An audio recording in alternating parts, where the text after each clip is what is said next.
লেখিকা রেশমি শীলের বেলির মালা।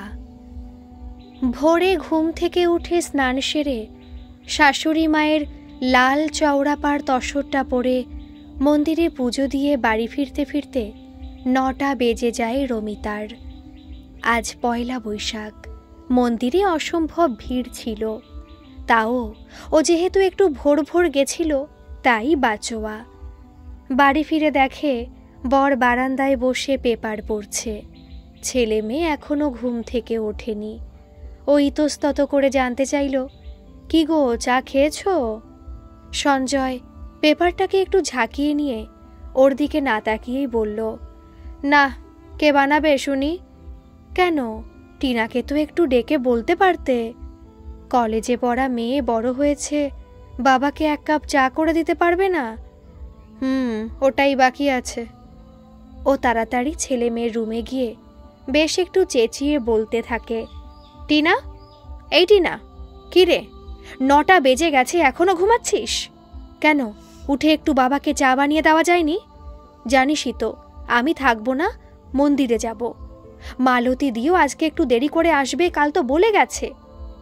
টিনা ঘুম জড়ানো গলায় বলে, উফ মা, প্লিজ সকাল সকাল জ্বালিও না, কাল অনেক রাত অবধি গ্রুপ স্টাডি করতে হয়েছে, এখন একটু ঘুমাতে দাও।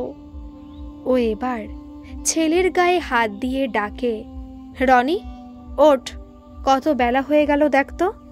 ক্লাস 9-এ পড়া রনি আড়মোড়া ভাঙতে ভাঙতে বলল, কাল সারা রাত দিদির বকবকে ঘুম হয়নি, আমি আর এই ঘরে শোবো না, আমার অন্য ঘরের ব্যবস্থা করে দাও। আচ্ছা হয়েছে, সে কথা পরে হবে, এখন তাড়াতাড়ি ওঠো তো, মাথায় ফুলটা ছোঁয়াতে দে আগে। জানিস, আমরা ছোটবেলায় এই দিনে সকাল সকাল ঘুম থেকে উঠে স্নান সেরে নতুন জামা পরে গুরুজনদের প্রণাম করে দিন শুরু করতাম। তোরা এখনকার ছেলেমেয়েরা কিছু মানিস না। এমন সময় টিনা বলে ওঠে, ডিয়ার মা, তোমাদের সময় গ্রুপ স্টাডি, অনলাইন পড়াশোনা এসব ছিল? যদি থাকতো তবে বুঝতে। অনলাইন পড়াশোনা না থাকুক, আমরা বন্ধুরা সবাই মিলে একসাথে পড়াশোনা করতাম, আর রাত জেগেও পড়তাম, তাই বলে মূল্যবোধগুলো হারিয়ে যায়নি। ও আর কথা বাড়ায় না, তাড়াতাড়ি উঠতে যায়। এমন সময় রনি বলে ওঠে, ও মা, আজকে কি স্পেশাল মেনু হবে গো? আজ পয়লা বৈশাখ বলে কথা। রমি তার ছেলের কথা শুনে থমকে মাথায় হাত বুলিয়ে বলে, বল কি খাবি? মটন বিরিয়ানি বানাও না মা, কাচ্চি বিরিয়ানি বানাবে, অনেক দিন বানাওনি। টিনা বলে ওঠে, আর সাথে চিকেন চাপ। রমিতা একটু ভেবে বলে, তোদের বাবা তো আর বিরিয়ানি খাবে না। রনি বলে ওঠে, কেন খাবে না, একদিন ঠিক খেয়ে নেবে। এমন সময় সঞ্জয় ঘরে ঢুকে বলে, না না, আমি বিরিয়ানি খাবো না, আমার বাবা বাঙালি ভোজই ভালো, গরম গরম ভাত আর পাঁঠার ঝোল, সাথে কাঁচা আমের চাটনি, ব্যাস, আর কিছু চাই না। আমি বাজার যাচ্ছি, কি কি আনতে হবে বলো? আসার সময় স্বপনের দোকান থেকে রসমালাই আর কমলা ভোগ নিয়ে আসবো। রনি বলে ওঠে, ও বাবা, আইসক্রিম আনতে ভুলো না। টিনা বলে, হ্যাঁ, আমার জন্য তাল শাঁস। এবার সঞ্জয় রমিতার দিকে তাকিয়ে বলে, আর মহারানী আপনার জন্য? রমিতা একটু হেসে বলে, আমার জন্য? আমার জন্য যদি আনতেই চাও একটা বেলির মালা এনো। আজ সন্ধ্যায় একটা আবৃত্তি পাঠ করব ভাবছি লাইভে, তাই একটু সেজেগুজে মাথায় মালা লাগাবো। এমন সময় টিনা একটু হেসে বলল, সত্যি মা, তুমি যা তা, কথা হচ্ছে খাবার নিয়ে, আর উনি বেলির মালা চেয়ে বসলেন। মা, তুমি এখনো সেকেলেই রয়ে গেলে। ওর কথা শুনে সবাই হেসে ফেলল। রনি বলে উঠল, ও মা, খিদে পেয়েছে তো। রমিতা তাড়াতাড়ি করে বলে, হ্যাঁ, এই তো যাচ্ছি বাবা। ঘরে এসে পোশাক বদলে তাড়াতাড়ি রান্নাঘরে ঢুকে গ্যাস ওভেনে চায়ের জল চাপিয়ে দেয়। মালতীদি রান্নাঘর পরিষ্কার করে বাসন মেজে ফেলেছে। ওকে বলল, মালতীদি, আজ অনেক রান্না গো, বাবু চা জল খাবার খেয়ে বাজারে যাবে, তুমি একটু তাড়াতাড়ি আলু ডুমো ডুমো করে কেটে দাও দেখি, আমি ময়দাটা মেখে ফেলি, সাদা আলুর তরকারি আর লুচি বানাবো। মন্দির থেকে ফেরার সময় জিলাপি নিয়ে এসেছি, গরম গরম ভাত ছিল। এক্ষুনি দিচ্ছি বৌদিমণি, তার আগে তুমি মুখে কিছু দিয়েছ? তুমি আগে শান্তিতে একটু চা খাও, তারপর সব হবে। আমি এদিকে গুছিয়ে দিচ্ছি। আমার আজ একটু দেরি হয়ে গেল আসতে, না হলে দাদাবাবুর চা আমিই বানিয়ে দিতাম। জানি তো মালতীদি, তুমি তো কাল বলেই গেছিলে তোমার আজ দেরি হবে। ও চিন্তার কিছু নেই, সব হয়ে যাবে। ফ্রিজে মাংস আছে, আমি ম্যারিনেট করে রাখছি। আগে জলখাবারটা বানাই, তারপর চা খাবো। চা বানিয়ে সবাইকে দিয়ে, মালতীদি ওঠো ওঠো, তুমি তাড়াতাড়ি চাটা খেয়ে নাও দেখি। আমি ততক্ষণে তরকারিটা বসিয়ে দিই, তারপর লুচি বেলে দেবে তো। না, আমি এখন খাবো না, তুমি যখন খাবে আমি তখন খাবো। উফ, সত্যি মালতীদি, তুমি যে কি করো না। মালতী লুচি বেলতে বেলতে জানতে চাইল, আজ কি কি রান্না হবে বৌদিমণি? রনি আর টিনা বিরিয়ানি আর চিকেন চাপ বলেছে, আর দাদাবাবু ভাত আর মাংস। ও চিন্তা নেই, সব হয়ে যাবে। জানো বৌদিমণি, আমার মরদটা যখন বেঁচে ছিল তখন এই পয়লা বৈশাখে ভালো মন্দ রান্না করতে বলতো, খুব আনন্দ করে ছেলে মেয়েদের নিয়ে খেত। আর এখন ছেলে মেয়েরা বিয়ে করে যে যার মতন। এই বলে মালতী একটু হেসে ফেলে। সেই হাসি যে কতটা কষ্টের তা বুঝতে পারে রমিতা। মালতীদি বছর 3 হলো ওর বাড়ি কাজ করছে। 3 ছেলে মেয়ে ওনার। স্বামী মারা গেছেন 5 বছর হলো। উনি রং মিস্ত্রি ছিলেন। ছেলে মেয়েদের কষ্ট করে মানুষ করে বিয়ে দিয়েছে। এখন যে যার তার। অসহায় মায়ের কেউ খোঁজও রাখে না। রমিতার কাছে যখন এসেছিল কাজ চাইতে, বিধ্বস্ত মালতীকে দেখে ওর খুব মায়া হয়। তারপর থেকে সারাদিন প্রায় ওর কাছেই থাকে। খাওয়া দাওয়া মাইনে যা দেয় একা ওনার ভালো মতোই চলে যায়। আর রমিতারও অনেক সহযোগিতা হয়। একটা আত্মার সম্পর্ক গড়ে উঠেছে ওর সাথে। একটু বেলা হয় সঞ্জয়ের বাজার থেকে ফিরতে। যদিও ঘরে মোটামুটি সব কিছুই ছিল, বিরিয়ানির মশলা ও সব সময় ঘরে মজুত করেই রাখে। ও কেনা রেডি টু কুক মশলা রান্নায় ব্যবহার করে না, নিজেই বাড়িতে বানিয়ে নেয় মৌরি, সাজিরে, শাহমরিচ, বড় এলাচ, জয়ত্রী, জাইফল, স্টারফুল, দারচিনি, লবঙ্গ, ছোট এলাচ, গোলমরিচ, তেজপাতা সব একসাথে শুকনো খোলায় হালকা ভেজে গুঁড়ো করে তৈরি করে বিরিয়ানির মশলা। এতে স্বাদ গন্ধ দুই খুব ভালো হয়। বেরেস্তা ভেজে সেই তেলে আলু দিয়ে লঙ্কার গুঁড়ো আর কেওড়া জল মিশিয়ে ভালো করে ভেজে নেয়। তারপর খোয়া ক্ষীর, ঘি, জাফরান মেশানো দুধ, মিঠে আতর, আলু বোখারা সব দিয়ে দমে বসায়। কাচ্চি বিরিয়ানি করতে অনেক সময় লাগে। ও আরেকটা ওভেনে মাটন কষাতে বসিয়ে দেয়। এই সময় সঞ্জয়ের গলা পায়। দৌড়ে গিয়ে দেখে ব্যাগ ভর্তি বাজার। ও ওর জিনিসটা খুঁজতে থাকে, কিন্তু ভীষণ হতাশ হয়। সঞ্জয় তাচ্ছিল্যের সুরে বলে, আরে মালা খুঁজছো? পাইনি। দোষ, এত বেলায় পাওয়া যায় নাকি? রমিতা খুব ভালো করেই জানে ও খুঁজে দেখার সময়ই পায়নি, হয়তো ভুলেও গেছে। সবার সবটা মনে রাখতে গিয়ে হাজার চাওয়ার ভিড়ে ওর ছোট্ট চাওয়াটা হারিয়ে গেছে। একটুখানি থমকে দাঁড়িয়ে আঁচল দিয়ে কপালের ঘামটা মুছে রান্নাঘরে আসে। সারা বাড়ি রান্নার সুগন্ধে ম ম করছে।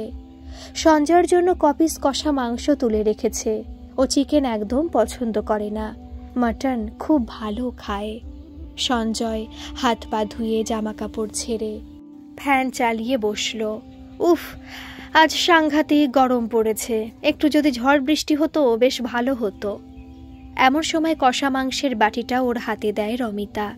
বাহ, চমৎকার, মনে করে রেখেছ, এই না হলে আমার লক্ষ্মী বউ। রমিতার খুব হাসি পেল। এই ছোট ছোট ভালো লাগাগুলো মনে রেখে খুশি করে চলতে পারাটাও একটা গুণের পর্যায়ে পড়ে। বিনিময়ে আপনজনের মুখের হাসিটুকু প্রাপ্তি। অথচ ও যে ধূপের মতন ক্ষয়ে সুগন্ধ ছড়িয়ে যাচ্ছে সেটা ভাবে না কেউ, যে ওরও চাওয়া পাওয়া কিছু থাকতে পারে। মালতী লক্ষ্য করে ওর বৌদিমণি হঠাৎ কেমন যেন চুপ হয়ে গেছে।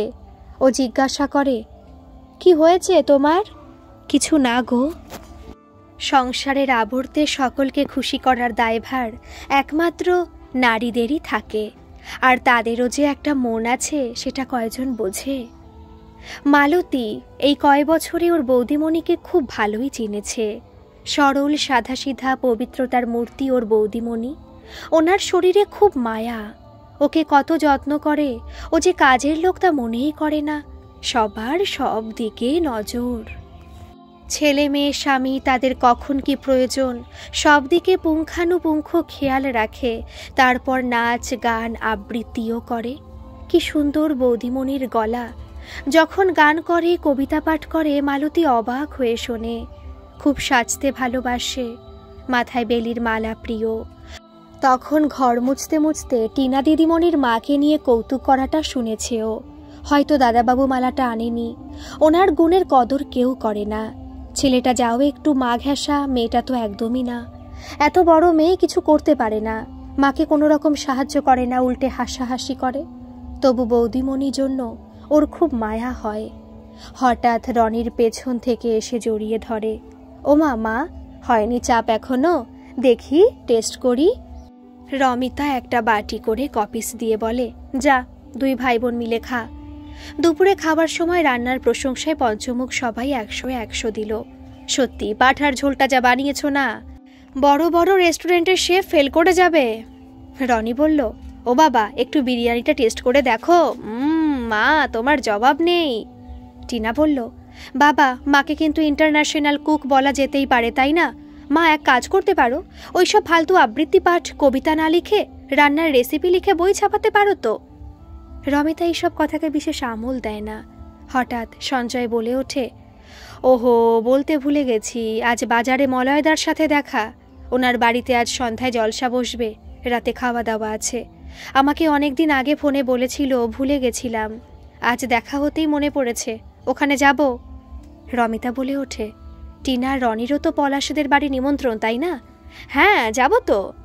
রনি, তুই যাবি তো? অবশ্যই যাব, পার্থও তো আসবে। রমিতা আর কিছু বলে না। ওদেরকে খাইয়ে মালতীর জন্য খাবার বাড়ে, আর নিজের জন্য অল্প একটু ভাত আর বেগুন ভাজা নেয়। মালতী অবাক হয়ে, হে কি বৌদিমণি, তুমি বিরিয়ানি খাবে না? না গো, আমার অম্বল হয়েছে, আজ আর খেতে ইচ্ছে করছে না। মালতী ভালোই বুঝতে পারে মন ভালো না থাকলে খেতেও ভালো লাগে না। তবুও চেষ্টা করে বৌদিমণির মুড ভালো করার। আজ কিছু লেখনি বৌদিমণি, আবৃত্তি পাঠ করবে না? দেখি, ভেবেছিলাম তো করব, এখন ভাবছি হয়তো আর করা হবে না। কেন হবে না? এমনি শরীরটা ভালো নয়। মালতী আর কিছু বলে না। ওর কাজ সেরে বাড়ি যেতে 6টা সাড়ে 6টা বেজে যায়, কিন্তু আজ 5টার সময় ছুটি চায়। তো রমিতা কিছু বলে না। আজ রাতে রান্না নেই, তেমন কাজও নেই। মালতী যেতে নিলে ওকে দাঁড় করিয়ে ফ্রিজ থেকে কিছু মিষ্টি বের করে এনে ওকে দিয়ে বলে, এই নাও মালতীদি, খেও। মালতী আর কিছু না বলে বেরিয়ে যায়। 6টার সময় একে একে রেডি হয়ে ছেলে মেয়ে বর সবাই বেরিয়ে যায়। রমিতা আলু থালু বেশ চুল খোলা শুয়ে থাকে। সত্যি মনটা খুব খারাপ, কিছু ভালো লাগে না। আজ আর সারাদিন ফেসবুকে ঢোকার সময় পাইনি। হঠাৎ মেসেঞ্জারে অন হতেই একের পর এক মেসেজের নোটিফিকেশন ঢুকতে থাকে। সবাই শুভেচ্ছা বার্তা পাঠিয়েছে। তার মধ্যে একটা মেসেজে চোখ আটকে যায়, মিসেস মিত্র, অধীর আগ্রহে অপেক্ষা করে বসে আছি আপনার সুমধুর কণ্ঠে পাঠ শোনার জন্য। শুভ নববর্ষের বিকেল, একগুচ্ছ বেলি ফুলের সুবাস মেশানো শুভ কামনা জানাই। বেলি ফুল পরেই মনটা একটু খারাপ হয়, কিন্তু পরক্ষণে নিজেকে শক্ত করে মনস্থির করে নেয় ও পাঠ করবে। কেউ কখনো কারোর মূল্যই দেয় না, নিজের কাছেই নিজেকে অমূল্য রতন করে তুলতে হয়। অগোছালো চুলকে খোপা করে ওয়াশরুমে ঢুকে ফ্রেশ হয়ে সন্ধ্যা দেয়। তারপর আলমারি থেকে সাদা জামদানি বার করে নিজেকে অপরূপ সাজে সজ্জিত করে তোলে। শুধু খোপার কাজটা একটু শূন্য লাগে। এমন সময় কলিং বেলের আওয়াজ পায়। খুলে দেখে সঞ্জয় আর ছেলে মেয়ে দাঁড়িয়ে। ও অবাক হয়ে যায়। সঞ্জয়ের হাতে বেলির মালা আর মেয়ের হাতে একটা প্যাকেট। সেটা খুলে একটা টিয়া রঙের জামদানি শাড়ি বের করে ওর হাতে দিয়ে বলে, চলো চলো, এটা পরে তৈরি হয়ে নাও, আমরা রাতে বাইরে ডিনার করতে যাব, আর তার আগে তোমার লাইভ আবৃত্তি পাঠের দর্শক হব। সঞ্জয় কৌতুক মিশ্রিত কণ্ঠে বলে, কি রমিতা মিত্র, কেমন সারপ্রাইজটা দিলাম?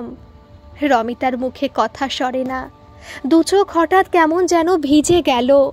মনের অলিন্দে চিরকাল গেঁথে থাকবে আজকের এই পয়লা বৈশাখ। গল্পটি কেমন লাগলো অবশ্যই কিন্তু কমেন্ট করে জানাবেন, আর ভালো লাগলে প্লিজ একটা সাবস্ক্রাইব করে দেবেন। ধন্যবাদ।